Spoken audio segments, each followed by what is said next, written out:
Iron మరియు anti oxidants పుష్కలంగా ఉండే చుక్కకూర రెసిపీ కోసం ముందుగా ఇలా తాలింపు వేసుకోవాలి. ఇందులో ఆనియన్స్, చిల్లీస్, ఆవాలు, జీలకర్ర, కరివేపాకు అన్నీ వేసుకున్న తర్వాత తాలింపు ఫ్రై అయ్యాక ఇందులో చుక్కకూర వేసుకోవాలి.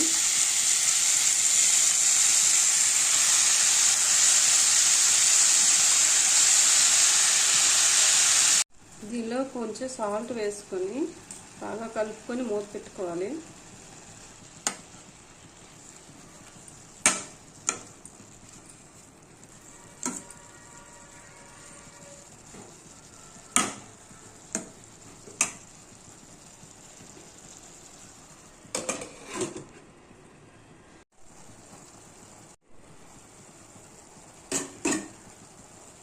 ఇప్పుడు మూత తీసాక చుక్కకూర అనేది బాగా కుక్ అయిపోయింది.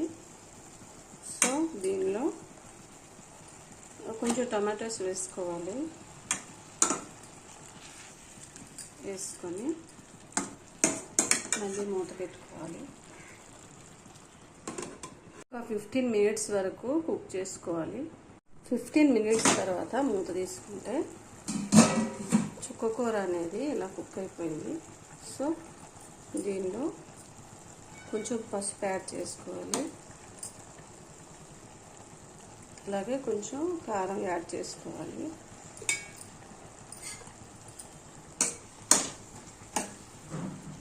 సో దీన్ని బాగా కలిపి మళ్ళీ ఒక 10 మినిట్స్ వరకు కుక్ చేసుకోవాలి. ఇప్పుడు 10 మినిట్స్ తర్వాత చుక్కకూర అనేది బాగా కుక్ అయిపోయింది.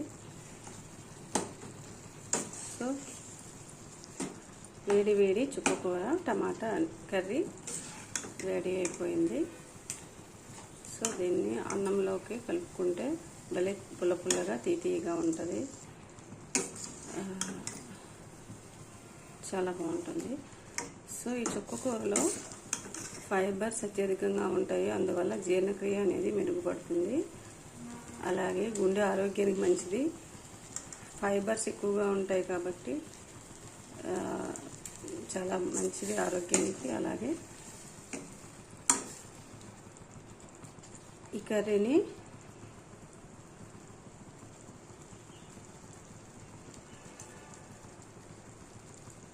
నచ్చితే ప్లీజ్ లైక్, షేర్, సబ్స్క్రైబ్. ఈ చుక్కకూరతో మీరు ఎలా కర్రీ చేసుకుంటారో please share me and comment చేయండి.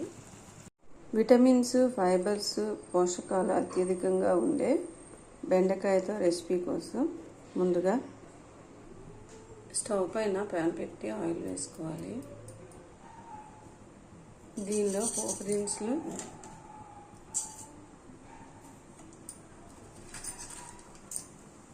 ఆనియన్స్, చిల్లీస్ వేసుకొని బ్రౌన్ కలర్లో ఫ్రై చేయాలి. విటమిన్స్, ఫైబర్స్ మరియు మెగ్నీషియం అత్యధికంగా ఉండే బెండకాయ రెసిపీ కోసం ముందుగా ఇలా తాలింపు వేసుకోవాలి. ఆనియన్స్, చిల్లీస్, తాలింపు దినుసులు వేసుకొని ఇవి బాగా ఫ్రై అయ్యాక బెండకాయ ముక్కలు దీనిలో వేసుకోవాలి.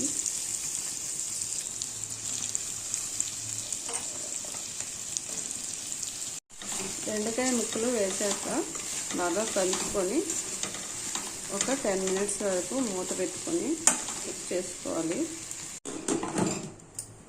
ఇప్పుడు 10 మినిట్స్ తర్వాత బెండకాయ అనేది కొంచెం మగ్గిపోయింది. ఇప్పుడు దీన్ని మూత పెట్టకుండా ఇలా లో ఫ్లేమ్లో ఫ్రై చేయాలి. ఇప్పుడు దీనిలో కొంచెం సాల్ట్ వేసుకోవాలి, కొంచెం పసుపు వేసుకోవాలి, కొంచెం కారం వేసుకోవాలి. మొత్తం కలుపుకొని ఒక 15 మినిట్స్ వరకు లో ఫ్లేమ్లో కుక్ చేసుకోవాలి. క్రంచీగా అయ్యేంత వరకు లో ఫ్లేమ్లో ఫ్రై చేసుకోవాలి. 10 మినిట్స్ తర్వాత బెండకాయ అనేది ఇలా క్రంచీగా ఫ్రై అయిపోయింది. సో బెండకాయ అనేది సాంబార్ రైస్లోకి సైడ్ డిష్గా బాగుంటుంది. ఇందులో విటమిన్స్, ఫైబర్స్ అలాగే అన్ని ప్రోటీన్స్ ఉంటాయి. అలాగే బరువు నియంత్రణలో ఉంటుంది, జీర్ణక్రియ అనేది మెరుగుపడుతుంది, షుగర్ ఉన్న వాళ్ళకి చాలా హెల్ప్ఫుల్గా ఉంటుంది, అలాగే గుండె ఆరోగ్యానికి బాగుంటుంది. సో క్రంచీ బెండకాయ ఫ్రై రెడీ అయిపోయింది. వీడియో నచ్చితే please like, share, subscribe. Fibre అత్యధికంగా ఉండే పొటల్స్ కర్రీ కోసం ముందుగా ఇలా ముక్కలుగా కట్ చేసుకోవాలి.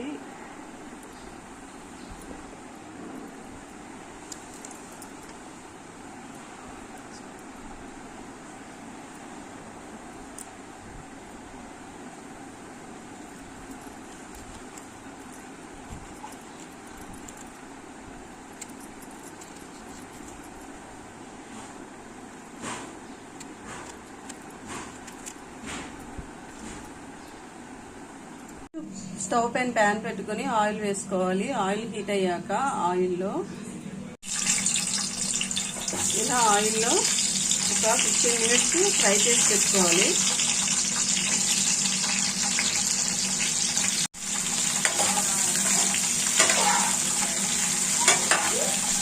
ఇప్పుడు మిక్సీ జార్లోకి ముందుగా కొంచెం ఎండు కొబ్బరి, నెక్స్ట్ ఆనియన్స్, కొంచెం వెల్లుల్లి, కొంచెం ధనియాలు, కొంచెం జీలకర్ర, కొంచెం అల్లం, కొంచెం జీడిపప్పు ఇవన్నీ గ్రైండ్ చేసి పెట్టుకొని ఇలా కొంచెం గ్రైండ్ చేశాక ఇందులో కొంచెం పసుపు, కొంచెం కారం వేసుకొని మళ్ళీ గ్రైండ్ చేసుకోవాలి. గ్రైండ్ చేసుకున్న తర్వాత ఇప్పుడు ఇలా ఫ్రై చేసుకున్న తర్వాత ఒక ప్లేట్లో తీసుకొని మసాలా అంతా ఫిలప్ చేయాలి. లోపల ఇలా ఫ్రై చేసి ఒక ప్లేట్లోకి తీసుకొని దీంట్లో మసాలా ఇలా ఫిలప్ చేసుకోవాలి.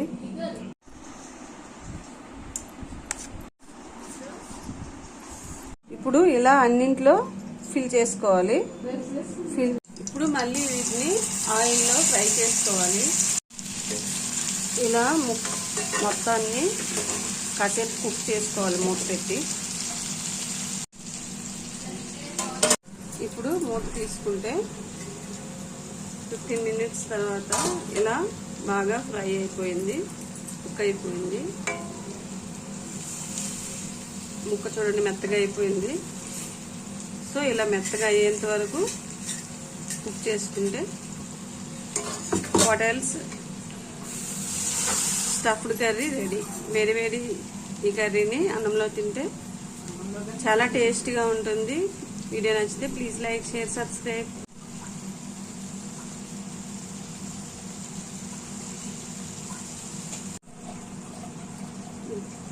ఇప్పుడు కర్రీ కుక్ అయిపోయింది. ఇప్పుడు కొత్తిమీరతో గార్నిష్ చేసుకుంటే కర్రీ రెడీ అయిపోయినట్లే. సో